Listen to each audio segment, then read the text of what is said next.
Hi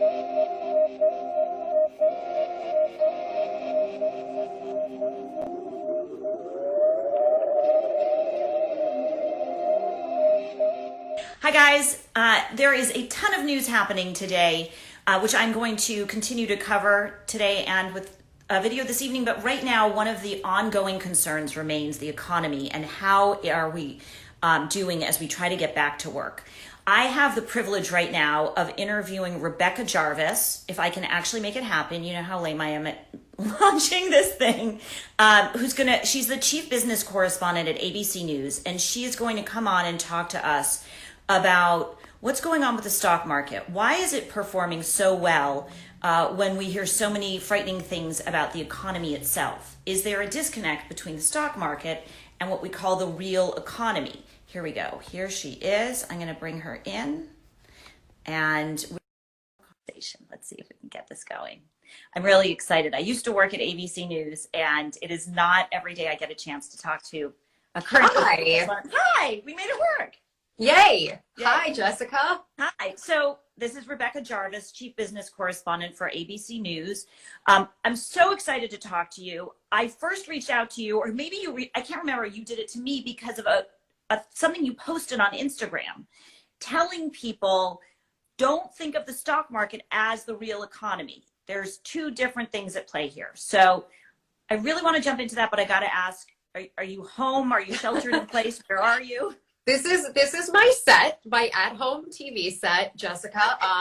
You guys don't get the flowers that we like to keep off to the side. But are those real? No, they're not. I mean, this has been we've been in quarantine now like this in New York City for 9 weeks, and this is my Good Morning America at-home TV set. These flowers, actually, a small joke, they started out as hydrangeas. They were living, they died. I got fake hydrangeas. They were taking over the entire shot, and then I was sent these. So they've gone through many iterations. Look, I know as you do too, I'm sure, Jessica, I feel very lucky. I'm healthy. My family's healthy. We have a roof over our heads, and I've been in New York the whole time in our home. I feel for you. It's been very hard on New Yorkers, and I know you guys live in small spaces, but you do have a very nice set. Yeah, thank you. Yes. Thank you. All we get to see. It's evolved a lot throughout this process, let me tell you. Do they have somebody actually come and help you with the set? No, no. So it started out, I know this is not the point of our conversation, but I had this shelving unit was not here, and I had a painting that was hanging on the wall, and the night before my first live shot from home, I heard this crash like minutes before I was going live, and I wasn't really paying attention. I was like, what is that crash? It turned out that the painting that was hanging in my shot had fallen off the wall. And then for about 2 or 3 weeks, I just left it there where it had fallen off the wall. So just in the side of the shot. And then finally, it was kind of like, okay, this is real. You have to think about your shot now. So they helped me put together some things for this one. What people don't know, because you look so composed on air, is that when you're a network news correspondent off air, it is non-stop. There is no free time to like clean up the mess that the painting left. So as you know so well. I'm impressed that you got it done. Thank you. Well, thanks for doing this. I really think this is an important conversation because we talk so much about the market and use the market as a way to track how we're all doing financially or our economy is doing. And it's such a good learning moment to differentiate. So I guess I just wanted to read you a couple of headlines and ask you to kind of explain this. Here are some headlines. Wall Street climbs again as reopening optimism prevails. Dow Jones jumps as investors cheer the economy reopening. All this, but last month unemployment was at 14.7%. 38.6 million people are out of work in the last 9 weeks. Yeah.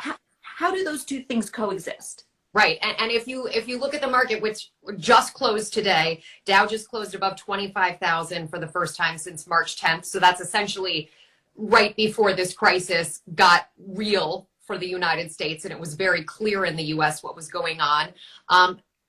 There is a big disconnect. And Anybody who can go back to even the Great Recession, 2008, 2009, 2007, we saw this disconnect then as well.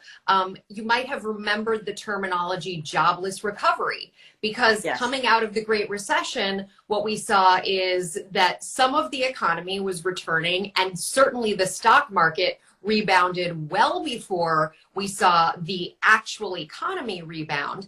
And the disconnect here is a couple of things. One, the stock market technically is a forecasting mechanism. So it doesn't necessarily, even though it responds to headlines that come out today and the headlines that will come out tomorrow, even though it can be very reactionary to those headlines, what it's really doing is it's saying 12 months from now, in sort of the perfect sense, 12 months from now, what does the world look like? And we could be in a very different world 12 months from now. There could be a vaccine.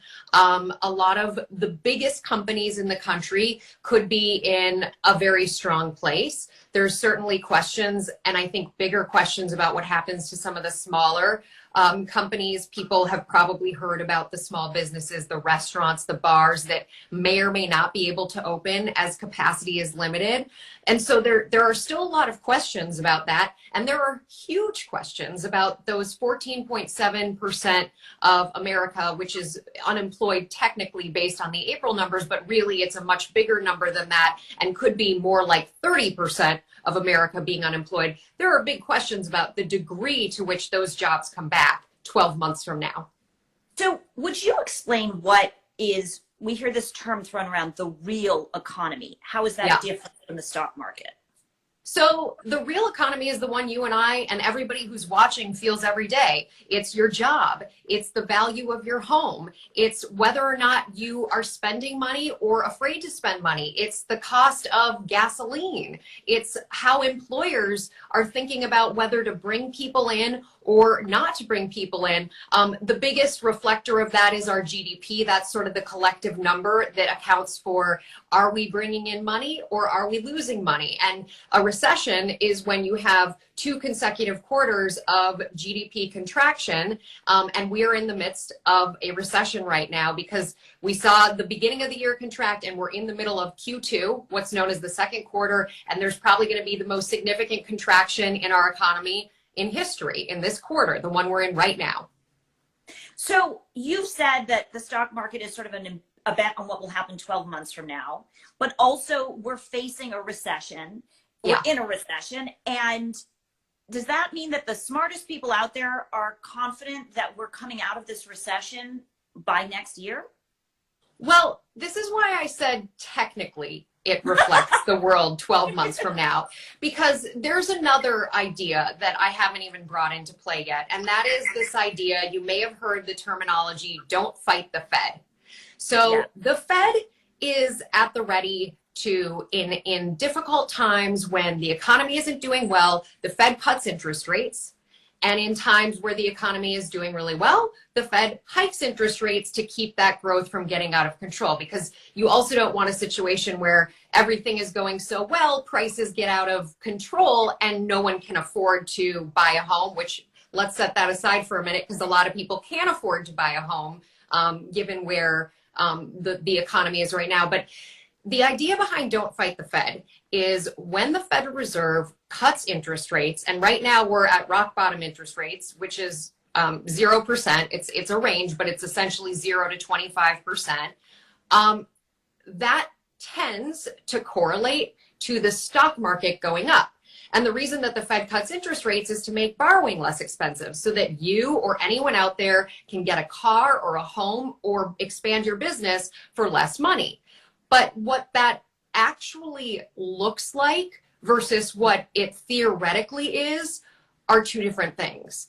Because what it actually looks like in this case is that the market is going up and reflecting that general don't fight the Fed optimism. But back here where we're still living, there's no real guarantee that employment, whether we have a lot of jobs or not a lot of jobs in 3 months, we don't really have a guarantee on that. Let me put a point on that, and let's talk about who's getting hit the hardest in this economy. It's low-income Americans. In fact, 39% of former workers in households earning $40,000 or less lost work. So the plurality of people who have lost work are earning $40,000 or less. And the Federal Reserve said many of these families have few resources to make it through. So Yeah. are we talking about a situation in which there's real extreme haves and have-nots as we come out of COVID? Yeah. I mean, I think we were in that situation even before COVID, and COVID has played out in the most stark terms and put the focus in the most clarifying way on the degree of the issue. Because coming into this crisis, about half of America didn't even have an emergency savings account. And I think when you see the lines at food shelves, for example, across the country, those aren't 9 weeks into this. Those were week 1 and 2 of quarantine, where American families for the first week were having to go without a paycheck of this crisis, and were already in need of help to put food on their table. So, I mean, this is a real tragedy, because you are describing a scenario in which these people, like people who are out of jobs right now, are required to have, they're relying on government support or food banks. A lot of that might dry up soon. Not the food banks, but the end of July is when the CARES Act. So I'm not sure if this is what you're getting at, but the CARES Act stipulates that you get an additional $600 a week from the federal government in your unemployment, and that ends at the end of July. And there's another aspect to this too, which is the states are the ones who administer unemployment insurance. So even there's a lot of people out there who have applied for unemployment insurance but still haven't received it. And we're 9 weeks into this. So if you look at a state like Florida, for example, I haven't looked at the data today, but a couple of days ago, still about half the people, 700,000 people of the 1.4 million who had applied for unemployment since March, still had yet to receive the unemployment.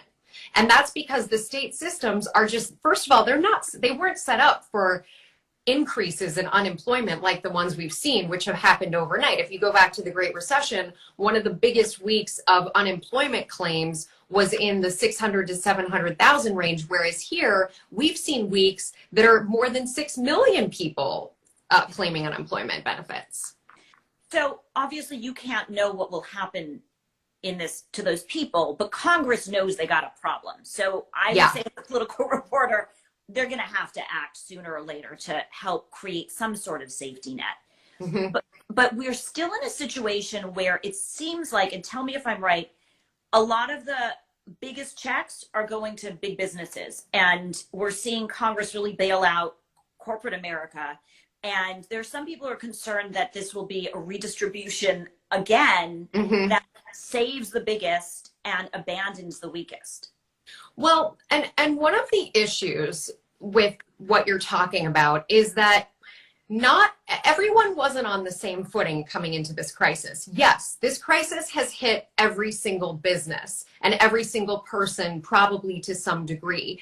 But there are certain businesses out there, for example, the energy companies, right? The energy companies came into this crisis already on precarious footing. They employ 6.7 million Americans, but they also came in with record amounts of debt, that they had doubled down on things like the shale boom and spending money there, which didn't ultimately pan out as far as the actual prices of whether it was natural gas or oil prices, such that the profits that they thought they were going to make by spending and taking on all of that debt have not materialized over the last couple of years. Now, ultimately, COVID hits and everybody puts their hand out and says, we need something. Well, there are some businesses that may have naturally faced a crescendo in their own life cycle. And now this has it has created a scenario where everyone's saying, well, it's COVID and this is why. Frankly, if you look at retail, which is a huge employer, it's the second largest employer in this country, a lot of the things we've seen in retail are happening, things that might have happened over the course of the next 5 to 10 years are happening in the course of 5 to 10 weeks or even months, where you see retailers like JCPenney and J. Crew and Neiman Marcus, they were all on precarious footing coming into this. This just was a nail in the coffin. I mean, we have to imagine that there'll be certain businesses that just won't come back. And there'll be certain sectors that will be very squeezed. I can imagine malls that have multiple massive shopping centers inside them, department stores inside them. It's not going to be a need for all those. So we're going to go through this period of rough transition where we figure out what the new economy looks like. In the meantime, can you imagine a scenario in which the stock market is still booming up here as if it's completely separated from the reality we are all living every day? I think it really depends on the degree of stimulus that's out there, because if the stimulus keeps flowing both from a fiscal standpoint and a Fed standpoint, and the Fed has said there are no limits to what they can do, that there is that potential. But I also think that we're in a very critical period right now in terms of reality checks, because like I said before, this has all happened so fast. And the real damage, while there's a very clear damage, I mean, almost 40 million people have been laid off in the last 9 weeks. While that's clear, if those people get rehired as a reopening happens and everybody sort of wakes up in 2 months and most people are back in their jobs, that's a very different reality than what most economists forecast, which is, for example, the Becker-Friedman Institute at the University of Chicago, where, full disclosure, I sit on an advisory board. I went to the University of Chicago, so I sit on an advisory board, and they send me their research, and they estimate that of the losses that have occurred during this crisis, 60% are temporary, but 40% are permanent. And that, I mean, 40% permanent out of millions is a lot of permanent job loss. Do you have a sense which sectors they'll be in? So the ones that would be the most permanent would be some of the service jobs. It's not necessarily a particular sector as much as it is sections of, like, when businesses that are larger go through a crisis like this, they reevaluate headcount in a general sense. And they look and say, well, what can we afford to cut and what do we have to keep? Because they want to be leaner. And, you know, that's the word that they use, but they want to find ways to go forward and still be profitable as businesses. Small businesses are at particular risk right now. There's 30 million small businesses in the country. They're they're at the biggest risk. And part of that is, you know, they run on 14 days of cash cushion on average, meaning they've got about 2 weeks until they can't pay their bills. In addition to that, they don't have access to the banking relationships that big companies do, and they can't raise stock. I mean, if you're a company and you're a publicly traded company, your worst case scenario is you go out and you raise debt, or you go out and raise stock in the public markets, and then it's a matter of, do you as an investor trust them enough to pay for it? Can you explain this? Because I think it's an important point. A lot of people are relying on their states for support, but states can't create money. They can't just start shoveling money to the hospitals if they don't have it in the budget. But the federal government can. So people always ask me, where does the federal government make money or find extra money? Where does it come from? Oh, they print it, and they make decisions. I mean, ultimately, when the government decides to spend money today that doesn't exist, they're making a decision that we need it so badly today that we're going to essentially print it, bring it into our real economy through the Fed and through fiscal stimulus, and eventually America will pay for it down the road in taxes and or in refinements to the very services that we end up relying on. But to your point, I mean, municipal and local governments right now, again, many of them were already in critical shape coming into this. And now it's just grown exponentially. I mean, at the end of last year, Illinois had $140 billion worth of unfunded pension liabilities. That's, you know, a gigantic number. And it's just one state in this country. And it's one tiny aspect of this whole thing. Most of these states have spent huge amounts of money dealing with this crisis. A lot of them are now seeing their tax bases potentially stifled. I mean, places like New York, for example, where people may have read, there's a huge number of families that are thinking, do we stay in New York where the cost of living is so high? Working from home, by the way, I haven't mentioned that, but I personally believe that work from home has a gigantic impact on what our economy will look like. And obviously not everyone can work from home. About 40% of our workforce is in a position where they can work from home. That goes back to the very issue you brought up earlier, which is essential workers, those on the front lines. They are not the ones that can work from home, and they tend to be the minimum wage.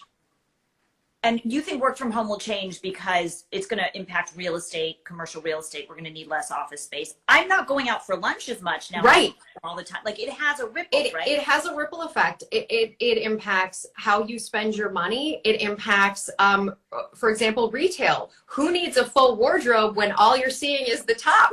I mean, and to be completely honest, I have worn the same top many, many times throughout this. Throughout this stay at home. Me too. We don't have a washer and dryer in my apartment. I'm not, by the way, I don't mean to make light of that. That's just, I shouldn't have even said that because it's obnoxious in this context, but anyway. So, okay, going back, I just want to like reiterate, we've separated that the stock market is separate from the real economy. The stock market's a bet on the future. The real economy, what we're dealing with every day.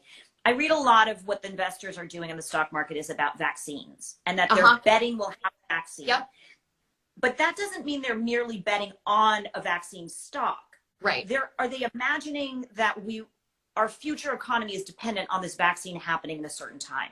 Yeah, they see the vaccine and or therapies as the biggest X factor, that everything about what we're doing right now fundamentally changes with a vaccine and obviously widespread adoption of that vaccine. So suddenly a business that has decided that they can't bring all of their workers back because of 6 feet between each worker and social distancing, under a everyone is vaccinated scenario could conceivably bring people back. It also, the US is a consumer-driven economy. How we behave is 70% of what our economy does. So if we're spending money as consumers, the economy does well. Well, think about the two things that drive our behaviors the most right now. How we're thinking about our health and how we're thinking about our paycheck. If you essentially minimize that health threat with a vaccine or even with a therapy that tells people you might get this, but if you get it, it would be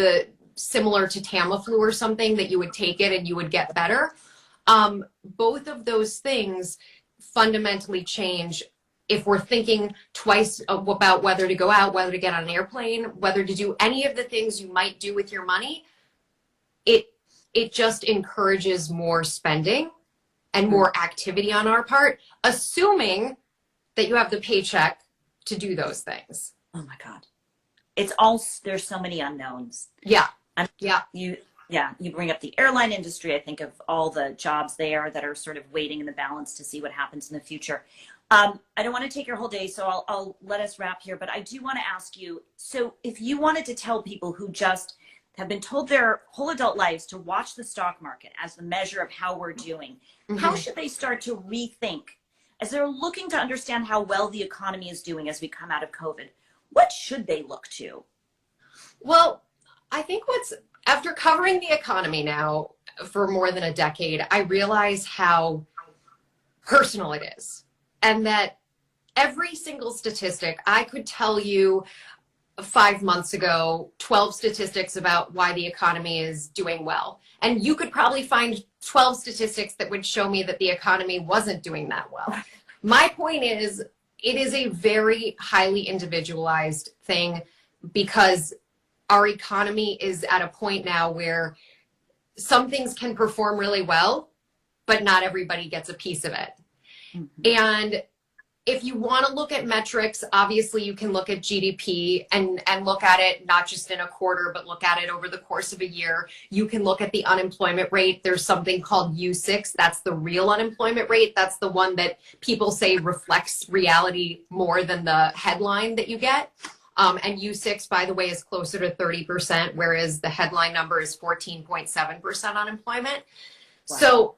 So those are things you can look at. But no matter how many times I or you or anybody says any of those factors, I think it really is a personal thing. And I think as far as the stock market is concerned, as maybe irritating as it is to hear this, and maybe you've all heard it a million times over, thinking about the stock market not as something that you play with or you go in and you go out of. It's something that you early in life start putting away if you're in a position to do it, a little bit of money in. If you work for a company that does a 401k match, great, get that match, because that is free money essentially, and you let it grow over the long term. I can't tell you where the market's going to end the year. I can't tell you where the market's going to be next year. But what I can tell you as a student of history, and not a financial advisor, but as a student of history, that if you had $10,000 in the market today and you let it grow over 30 years, there's a high probability that would be about $60,000. Now, again, we don't know for a fact what it's going to be on year 30, but we know that over the course of that time, historically speaking, money grows, and that's why you give yourself that advantage by starting early. Rebecca, you're great. I'm so grateful for your time, also for your gift, complicated ideas and explaining them. How do we follow you? Tell us. Oh, thank you, Jessica. You guys can all follow me at Rebecca Jarvis. I'm that everywhere, whether it's Twitter or Instagram. And you can see me. I'm on ABC on Good Morning America and World News and Nightline. And our podcasts start here a lot of the time. Great. You're great. I really Thank you, Jessica. Say hi to my friends at ABC. I absolutely will. I like your talk. Oh, thank you. And I like yours. And by the way, I was so excited that the full story, since we're still here and people are paying attention. So you shared my tweet, or it was an Instagram post, and I had so many friends reach out to me out of the blue. I've never had so many friends say, oh my God, look at this person Jessica just shared, and I'm so excited about this. And that is why I reached out to you, because I just was feeling bold, and it was like, oh, my friends are going to think I'm cool because I got to be here with Jessica. And I'm going to post it into the gallery so everybody can rewatch it and you can share it later or whatever. Tell people where it is. I'm glad you reached out. Thank you for all the great work you're doing. Thank you. I really appreciate that. And thanks for all the great work you're doing, educating everyone out there and making this, simplifying it and making it accessible for people.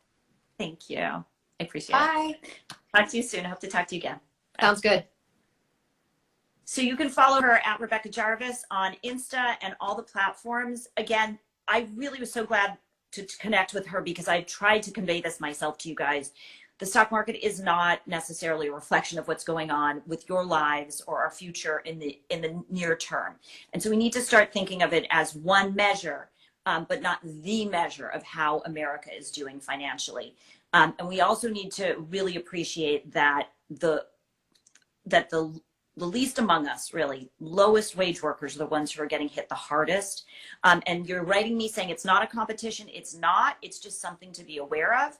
And that when we come up with policy solutions, we also need to be aware of how to make sure that there's safety net for those people who are essential frontline workers who are losing their jobs or struggling right now. And on a lighter note, it is really great to connect with another badass reporter. I worked at ABC for years, and they are serious, hardworking journalists, and I'm thrilled to have Rebecca on. So I'm going to post this to the gallery. You guys can post questions, and we can answer them in comments, and I will see you later. I'll have a video up soon. Bye.